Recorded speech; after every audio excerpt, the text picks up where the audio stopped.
Chirag, non स्ट्राईकला Chandu आणि प्रतापगड या संघाकडून पहिलं षटक घेऊन येत होतो म्हणजे आकाश आणि आकाश पवार. आता मात्र जिंकण्यासाठी 28 धावांचा डोंगर या ठिकाणी उभारलेला दिसतोय आणि चिराग हा सुद्धा एक अनुभवी बॉलर, अनुभवी बॅट्समन आहे आणि एक चांगल्या पद्धतीत चोरटी धाव देण्याचा प्रयत्न केला जातो, कारण त्याला माहिती आहे आपल्याला आपण या स्ट्राईक वरती आपण उभं राहणं,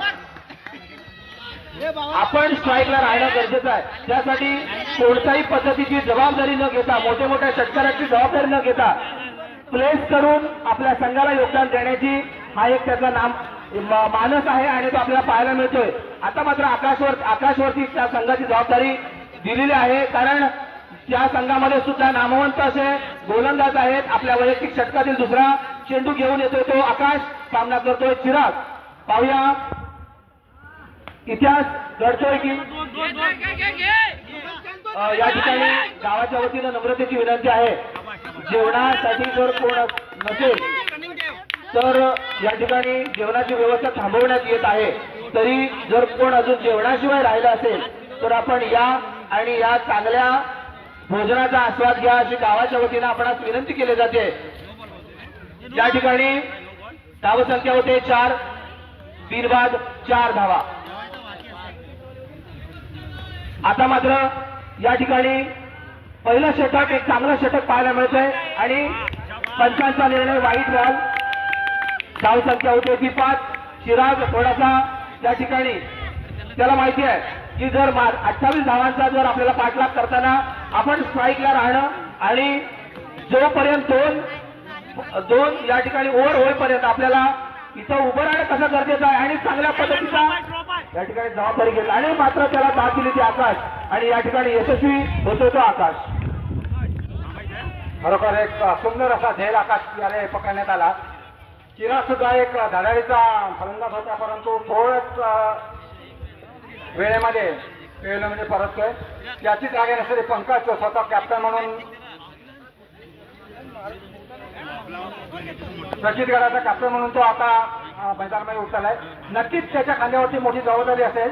शिवनेरी हा संघ आणि त्याचा कर्णधार पंकज हा आपल्या खांद्यावरती धुराव घेऊन आपल्या मैदानामध्ये उतरलेला आहे आणि त्याच्याच पाठीमागे त्याचा भाऊ स्विच आहे. हा त्याला तेच करण्याचा प्रयत्न करत असताना त्याने सुंदरसा एक फटका मारला. म्हणजे या चोरट्या धावा काढून मला वाटतं संघाला आपण पुढे येऊ शकतो या असं त्यांनी धोरण आखलेलं आहे, कारण मोठे फटके मारण्याची गरज सुद्धा नाही आहे. 28 धावा तर आहेत. साहेब, मगाशीच आपण नामोल्लेख केला की आजूबाजूच्या गावातून सुद्धा क्रिकेट प्रेमी या ठिकाणी उपस्थित आहेत. आमचे मित्र जगन्नाथजी सोलकर या ठिकाणी चिखली गावातून उपस्थित राहिले आहेत. आपण खरं तर एक चांगले खेळाडू, कबड्डी सारखा चांगला खेळ तुमच्यामध्ये आहे आणि तुम्ही या ठिकाणी क्रिकेटचा खरं तर क्रिकेटसाठी क्रिकेटवरचे प्रेम असणारे या ठिकाणी आपल्या पाहायला मिळतं. आपण या ठिकाणी आलात आमच्या गावामध्ये येऊन आमच्या गावाची या खेळाचं 4थ्या पर्वाची शोभा वाढवलात, त्याबद्दल गावाच्या वतीनं जगन्नाथजी सोलकर साहेब तुमचं पुन्हा एकदा आम्ही स्वागत करतो, आभार व्यक्त करतो. पुन्हा जाऊया आपण, तुम्ही मगाशीच उल्लेख केलात की पंकज हा एक नामावलेला आणि खरं तर चांगला कर्णधार, त्याचे निर्णय आपण बघितले तर स्ट्रिक्ट असतात आणि स्ट्रॉंग असतात, असा हा पंकज. पाहूया खरं आता मात्र त्या पंकजची आपल्या संघाला गरज आहे आणि त्याला सामना करतो तो आकाश पवार. तुम्ही ज्याप्रमाणे मगाशी म्हणालात की चोरटी धाव, याला म्हणतात चोरटी धाव, याला म्हणतात आपल्या संघासाठी योगदान देणं. आता मात्र पंकज आपल्या आणि इथं खरं तर या ठिकाणी मिस फिल्डिंग आपल्याला पाहायला मिळते. तुम्ही जर मिस फिल्डिंग केलात तर समोरच्या संघाला त्याचा फायदा होतो आणि तुम्ही मात्र प्रेशरमध्ये येता, तुम्ही दबावामध्ये येता. काय सांगाल त्याविषयी? बरोबर आहे गुरुजी, कारण ही मिस फिल्डिंगच पराजयाकडे नेऊ शकते. आतापर्यंत झालेल्या काही संघांमध्ये हाच मोठा प्रकार घडला, त्यामुळे संख्या आहे 12 वाहून गेले. परंतु दोन्ही संघांना अजूनही संधी आहे समान. बघूया काय होतंय ते. धाव संख्या काही जास्त नाहीये, परंतु मगाशी ज्याप्रमाणे नामोल्लेख केला चोरटी धाव, चोरटी धाव घेऊन जर आपण, कारण जबाबदारी जर घ्यायची असेल तर मोठे मोठे षटकार लावलात तर कदाचित बाद होण्याचे चान्सेस असतात आणि इथं मात्र जर आपण चोरटी धाव घेतली तर संघाला धावा मिळतात आणि आपणाला सुद्धा या ठिकाणी धावभेद करण्यासाठी प्रयत्न केला जातो चित्रच्या माध्यमातून, परंतु आणि इथे मात्र मगासपासून वारंवार मिस फिल्डिंग आपल्याला पाहायला मिळतं. मिस फिल्डिंगच्या रूपाने या शिवनेरी योद्धा या संघाला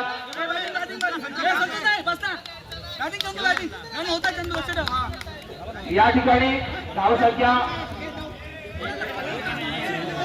धावसंख्या आताची सांगायची आहे. धावसंख्या 3.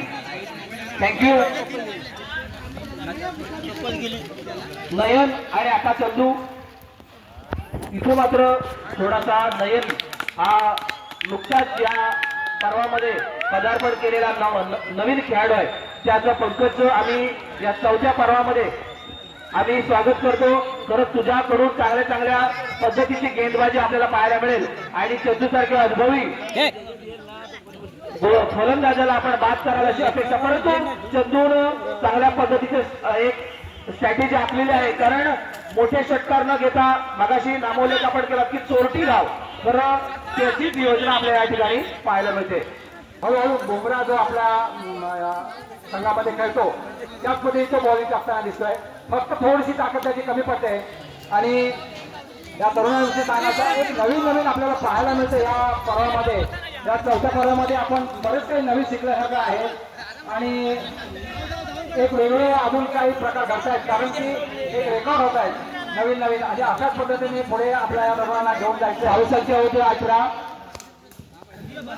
आतापर्यंत आमच्या गावातील एक हुशार व्यक्तिमत्व आणि आमचे मित्र बांबळे गुरुजी यांना मी विनंती करेन आपण व्यासपीठावर या, कारण आमचा डीजे म्हणजे दिवाकर जुळे प्रतीक्षित आहे, कारण आमची मॅच यापुढे होणार आहे. त्यामुळे बांबळे गुरुजी आपण येऊन या ठिकाणी समालोचन कक्षामध्ये येऊन आपलं अनमोल खरं तर चांगला नवीन बुमरा म्हणावा लागेल. माझे शंभोणे गावाचा बुमरा म्हणून आपण नयनकडे पाहूया, परंतु बुमरा थोडासा या ठिकाणी बुमरा होताना पाहायला मिळतोय, थोडासा बूम झालाय.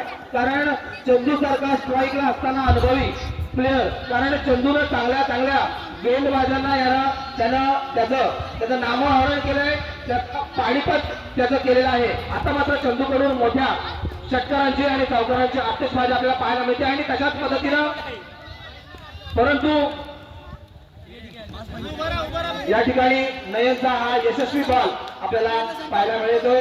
साहेब, या तरुणांसाठी आपले अनमोल विचार गरजेचे आहेत. या तरुणांना काय आपण मार्गदर्शन करू शकाल?